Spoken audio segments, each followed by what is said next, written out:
Welcome back to Carneades.org. Today we're going to be continuing with our series, Dumbfounding Definitions, Dizzying Distinctions, and Diabolical Doctrines, a series sorting through some of the jargon of philosophy. In this video, we're going to be starting a brand new mini-series, What is Free Will? Now, what free will is, and whether or not it exists, is a debate that dates back to ancient philosophy. It's particularly challenging because the question, often of greatest interest to those who are new to philosophy, is whether or not free will exists. But that question is inexorably tied up with the question of what exactly we mean when we say free will. If we mean one thing, it may exist. If we mean something else, it might not. The crux of the issue is a trilemma. A trilemma is three propositions which are intuitively convincing, but which are logically inconsistent. You can't hold all three of them, but you want to. In order to be logically consistent, one must deny at least one of these three pretty intuitive propositions. Whichever proposition you deny defines which position you hold. So, the trilemma looks broadly like this. 1. The universe follows deterministic laws. For example, laws of physics, the plan of God, cause and effect, etc.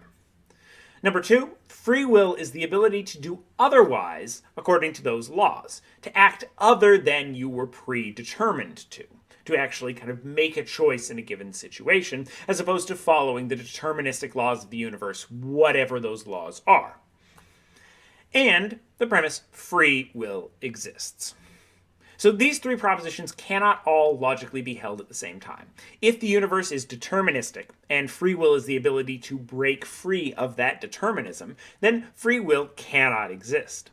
But, as they say, one man's modus ponens is another man's modus tollens. If free will exists, and the universe is deterministic, it must mean something other than the ability to do otherwise. Taking a step back, there are a lot of exact ways that different philosophers will frame this dilemma around exactly how they're phrasing the first premise about determinism, of how the universe follows deterministic laws. It may be something specific like the laws of physics. It may be cause and effect. It might be a divine plan, things like that. And exactly how they frame free will may look slightly different, but the broad strokes are here. That there are some rules that everything in the universe follows. Free will is defined as the ability to do otherwise than those rules, and free will exists. Those three things don't work together. You can't hold all three at the same time. So, there are then three positions that we can hold, depending on which of these three premises you think you should drop. So, something known as hard determinism, determinism al dente, or just determinism, is the position that denies the third premise. It says the universe follows deterministic laws, free will is the ability to do otherwise from those laws, therefore, free will does not exist. Compatibilism, also sometimes known as soft determinism, is the position that denies the second premise. So it says the universe follows deterministic laws, but free will does exist because what we mean by free will isn't the ability to do otherwise from those laws, but something other than that. We mean something else when we're talking about free will. And finally, you have libertarianism. This is the metaphysical position, not the political position, which is the position that denies the first premise. So according to libertarians, free will is the ability to do otherwise from that which you were predetermined to, but free will does exist. You can break those laws, whatever those laws are, the will of God, the laws of physics, cause and effect, what have you, and that's what you do when you exercise free will. You actually break out of that deterministic pattern. So those are the three broad positions that are defined by denying a given premise. In this mini-series, we're going to look at each of these three positions and the arguments for them. We're also going to look at the negations of these positions, what I'll call incompatibilism, determinism, in a broad sense, not hard determinism or soft determinism, but determinism writ large, and what I'll call freedomism, which is a roughly defined position that most other people won't call anything but just to fill out the logical space, and their reasons for objecting. Many modern philosophers are compatibilists of some sort, but as a skeptic, I'm not really convinced by any of these positions.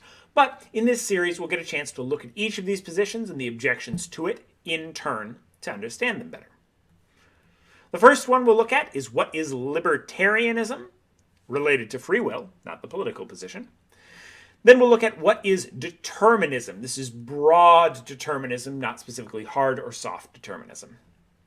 Then we will go into specifics with what is hard determinism, as well as what is freedomism, which is an uncommon word to describe a disjointed set of positions.